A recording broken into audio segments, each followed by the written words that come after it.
네, 웬만하면 제가 직원들한테 박수치란 말을 잘 안 해가지고 좀 인색한데 오늘 우리 마을야특가 고생 많이 했다고 박수 한번 보내주시면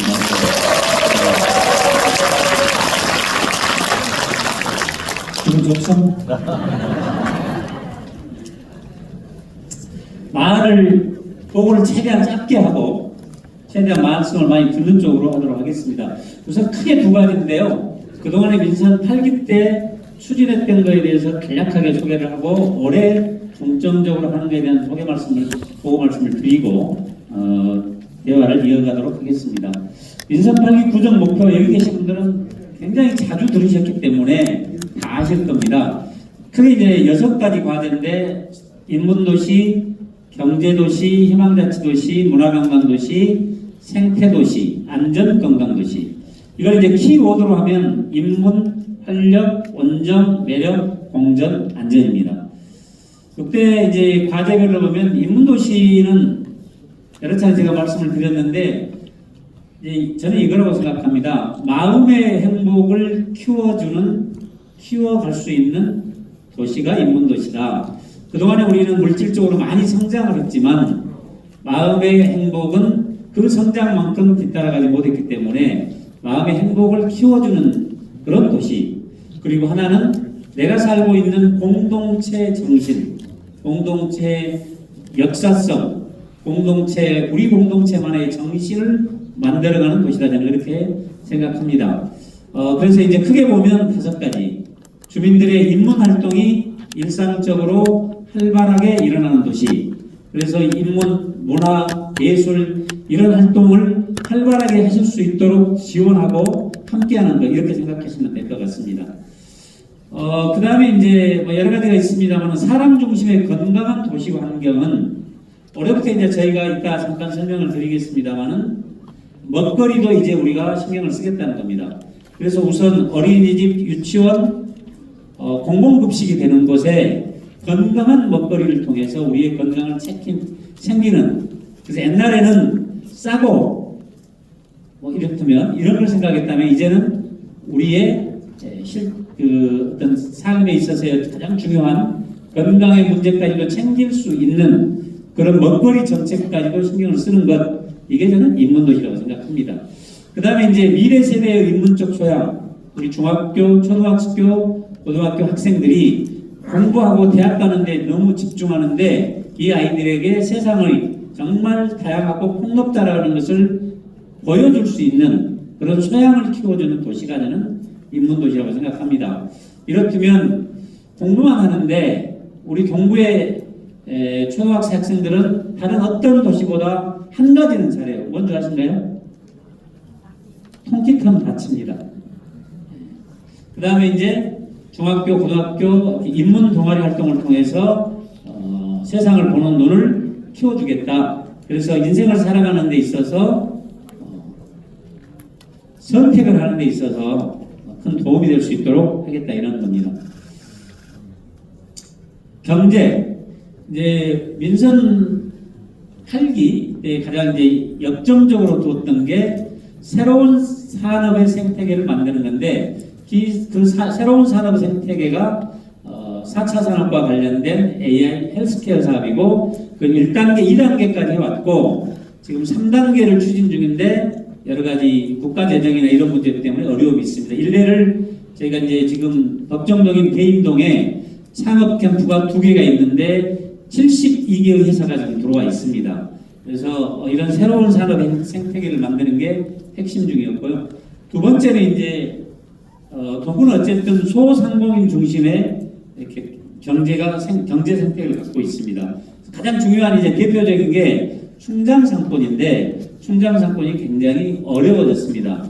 근데 이 르네상스 사업을 지난 한 3년간 해오면서 꼭 이 덕은 아니겠지만 이 르네상스 사업을 통해서 특화거리 조성, 여러 가지 예술 프로그램, 그다음에 도심 골목 여행 이런 걸 해오면서 작년 기준으로 보면 2024년도 1사분기와 4사분기를 비교할 때 대형 상가 공실률이 약 6.6% 정도 줄었습니다. 중소 상가의 경우도 3, 4분기 대비 4, 4분기 약 4% 정도 공실률이 들었고, 실제로 총량도를 나가보면 전에보다는 조금 더 활발해졌다 이렇게 볼 수 있는데 아직은 부족합니다. 그래서 앞으로 이와 관련돼서 이따 또 말씀을 드리도록 하고요.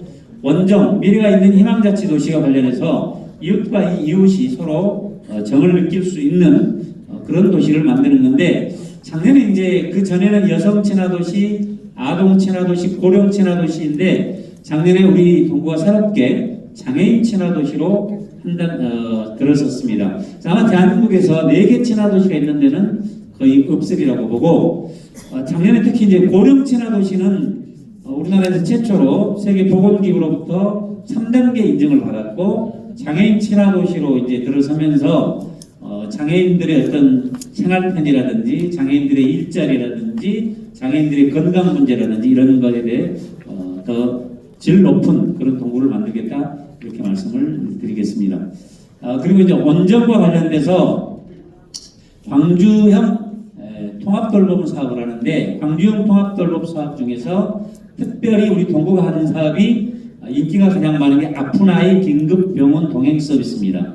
그래서 아픈 아이들, 맞벌이 부부들이 회사 나갔을 때 아이들 아플 때 굉장히 당황스럽고 어떻게 할지 모르는데, 이걸 우리가 동구에서 그런 아이들의 병원에 데려가고 치료하고 또 안전하게 집에까지, 또 어린이집이라든지 이렇게, 그게 바로 아픈 아이 긴급병원 동행서인데 광주에서 대표적으로 평가받는 사업 중에 하나입니다. 그리고 많이 들어보셨던 것처럼 쪽방촌, 지금 광주에 약 500여 가구에 주택이 아닌 데서 사시는 분들, 그 중에 한 절반이 우리 동구에 있는데 이분들에 대한 지원 사업을 해왔고, 잘 아시는 마을 사랑채를 통한 이웃과의 나눔을 쭉 해왔습니다.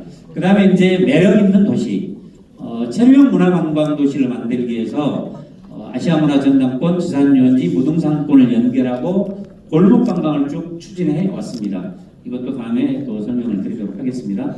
잘 아시는 청장축제나 버스킹 월드컵 같은 경우도 우리 축제를 세계적인 도시로, 축제 도시로 만들어가기 위해서 해왔습니다. 그래서 작년에 미국에서 있었던 세계 축제협회로부터 유일하게 자치구단이 해서 세계 축제 도시로 이렇게 지정을 받았습니다. 아시다시피 2023년 작년 이제 데이터는 아직 안 나와 있습니다만은 축제 전후에 매출액이 40% 이상 증가한 결과를 볼 수 있습니다.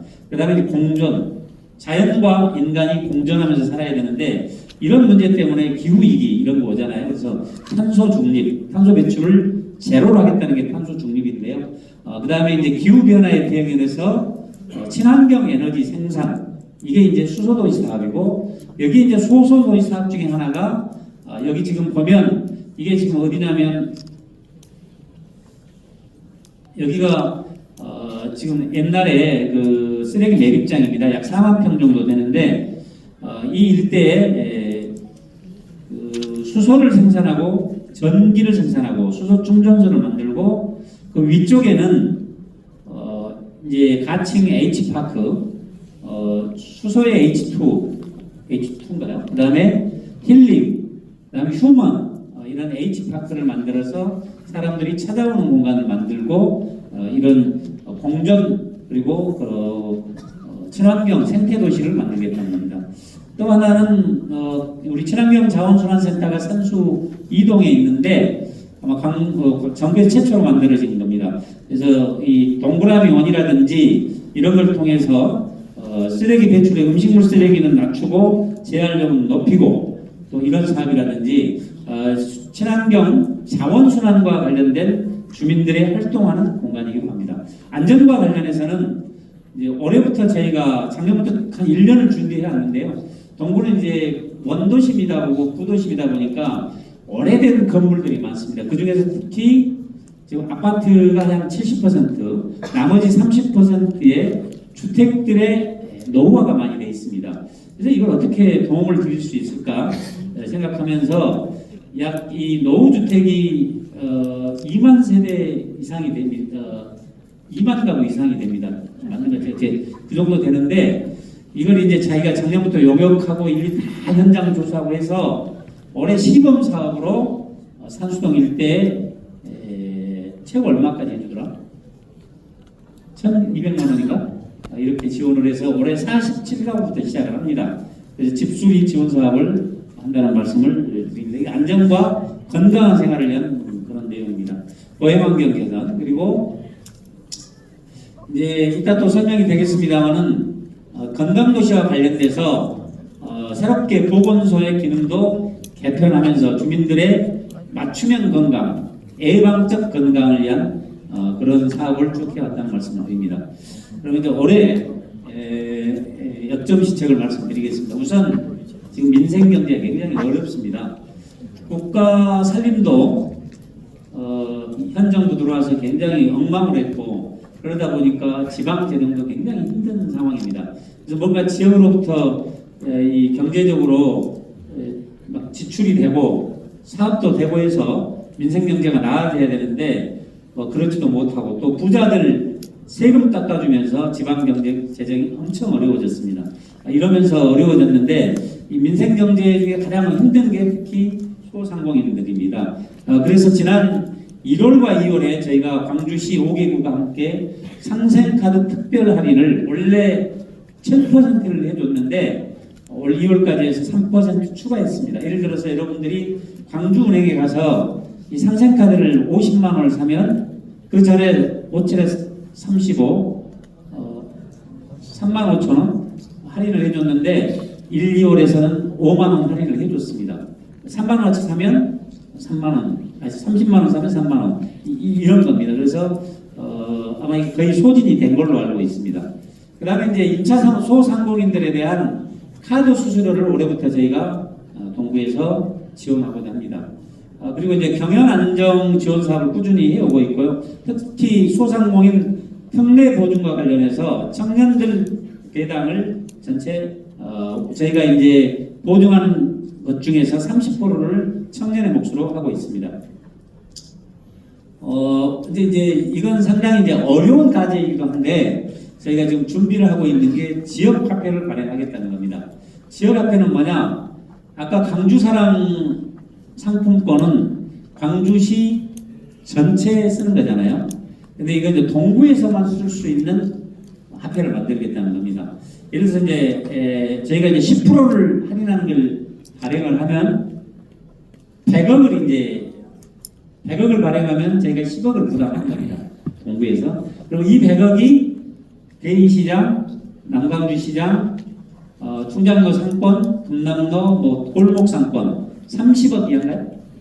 30억 이하에서 쓸 수 있는 준비는 하고 있는데 제일 걱정은 이제 재정 문제입니다.